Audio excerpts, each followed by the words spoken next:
कैसे हैं आप लोग। Welcome to Kuldeep study point. आज हम लोग बात करेंगे क्लास 10 की एक्सरसाइज 8.2 क्वेश्चन नंबर 4, जो कि इस एक्सरसाइज का हमारा लास्ट क्वेश्चन है। देखिए यहाँ पर बताया जा रहा है state the whether following are the true and false, justify your answer. यहाँ पर ट्रू फॉल्स आपको दिए गए हैं, आपको बताना है ये ट्रू है या फॉल्स। तो हम क्या करेंगे, इसको जस्टिफाई करेंगे और फिर इसके बाद जानेंगे ये ट्रू होगा तो ट्रू लगाएंगे और फॉल्स होगा तो फॉल्स लगाएंगे। तो यहाँ पर देखिए sine A plus B is equal to sine A plus B क्या है, यहाँ पर हमें बताना है ट्रू है या फॉल्स। तो हम क्या कर लेते हैं, इसको ए को 30 डिग्री मान लेते हैं, कुछ भी मान सकते हो आप, साइन जो भी डिग्री हो साइन की वैल्यू कोई मान सकते हो, 30 डिग्री एंड बी हमारा 60 डिग्री। अब क्या करेंगे, जो भी वैल्यू ए और बी की जगह है हम साइन जो मैंने माना था उसी पे रख दूंगा, साइन 30 प्लस 60। अब क्या होगा, साइन 60 और 30 हमारा क्या होगा, प्लस होकर 90 डिग्री हो जाएगा। फिर साइन 30 प्लस साइन 60 हमारा क्या होगा, साइन 30 की वैल्यू 1/2 होती है और साइन 60 की वैल्यू क्या होती है, √3/2। आप टेबल्स याद कर लोगे तो आपके लिए बहुत आसानी हो जाएगा इसको करना। तो साइन 90 की वैल्यू 1 होती है और हमारा यहाँ पर देखिए 1/2 प्लस √3/2 ये हमारा क्या है, अनइक्वल है।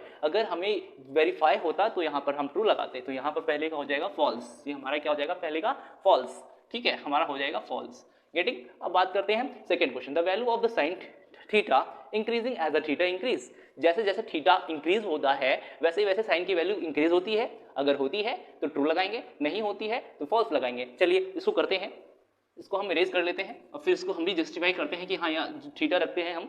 देखो जैसे जैसे साइन थीटा की वैल्यू इंक्रीज होती है, मान लेते हैं यहाँ थीटा है, साइन की वैल्यू है हमारी 30 डिग्री, 0 डिग्री, 30 डिग्री और 45 डिग्री और हमारा 60 डिग्री और हमारा 90 डिग्री, यही तो वैल्यू होती है।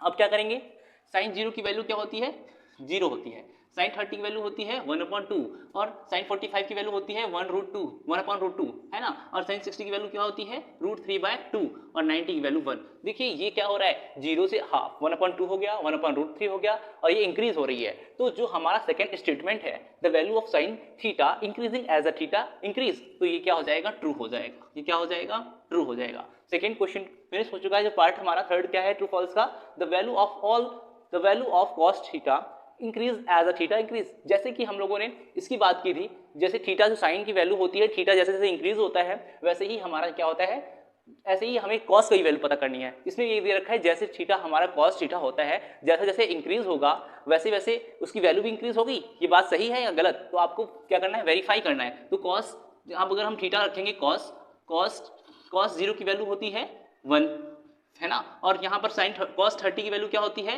√3/2 होती है। फिर कॉस 45 की वैल्यू क्या होती है, 1/√2। फिर कॉस 60 की वैल्यू क्या होती है, कॉस 60 की 1/2। कॉस 90 की वैल्यू क्या होती है, 0। तो देखो क्या हो रहा है, यहाँ पर थीटा इंक्रीज नहीं हो रहा है, लास्ट में देखिए डिक्रीज हो रहा है। तो हमारा ये क्या हो जाएगा, the value of cos theta increase as theta increase, ये क्या हो जाएगा, फॉल्स हो जाएगा। ये हमारा क्या हो जाएगा, फॉल्स। तो हम लोगों ने थर्ड पार्ट भी कर लिया इसका। अब बात करते हैं fourth, sine theta is equal to cos theta for all value of theta. बताया गया है जो साइन थीटा की वैल्यू है, cos theta is equal to हमारा हमेशा होता है जो साइन थीटा की वैल्यू और कॉस थीटा की वैल्यू सेम होती है। तो हम क्या कर लेते हैं, मान लेते हैं भाई कोई वैल्यू मान लेते हैं, साइन थीटा इज हमारा साइन 90 डिग्री मान लेते हैं और कॉस 90 डिग्री मान लेते हैं, ये दोनों इक्वल होते हैं। उन्होंने बताया कि sine theta is equal to sine theta is equal to cos theta for all value theta equal to होती है, जो भी थीटा की वैल्यू होती है इक्वल होती है। देखते हैं साइन 90 की वैल्यू क्या होती है, 1 होती है और साइन जो हमारा कॉस 90 की वैल्यू क्या होती है, 0 होती है। तो यहाँ पर भी क्या हो रहा है, स्टेटमेंट वेरीफाई नहीं हो रहा है, यहाँ पर इक्वल नहीं है, तो हम जान जाएंगे यहाँ पर भी क्या है, फॉल्स। ये भी हमारा क्या हो जाएगा, फॉल्स हो जाएगा। ठीक है, अब बात करते हैं, ये हमारा क्या हो जाएगा, फॉल्स। अब बात करें cot A is not defined for A is equal to 0। जब कॉट क्या है, कॉट थीटा अगर 0 होगा, कॉट 0 की वैल्यू नॉट डिफाइन होगी। अगर हमारा 0 होगा तो क्या बात है भाई, देखो यहाँ पर कॉट 0 की वैल्यू क्या होती है, cot 0 is equal to not defined होती है। ठीक है, ये तो बात सही कह रहा है, बट नॉट डिफाइंड कब होती है, जब हम 1/0 रहे, कोई भी वैल्यू डिनोमिनेटर में 0 होती है तो वो क्या होता है, नॉट डिफाइंड लिख सकते हैं। तो वो वैल्यू क्या हो जाती है, नॉट डिफाइंड। तो ये भी क्या हो जाएगा, हमारा ट्रू हो जाएगा। तो ऐसे करके हम लोगों ने क्वेश्चन नंबर 8.2 का क्वेश्चन नंबर 4 को फिनिश कर लिया और इसके साथ 8.2 एक्सरसाइज भी फिनिश हुई। अब हम लोग मिलेंगे अगले वीडियो में 8.3 एक्सरसाइज में। ओके दोस्तों, बाय बाय।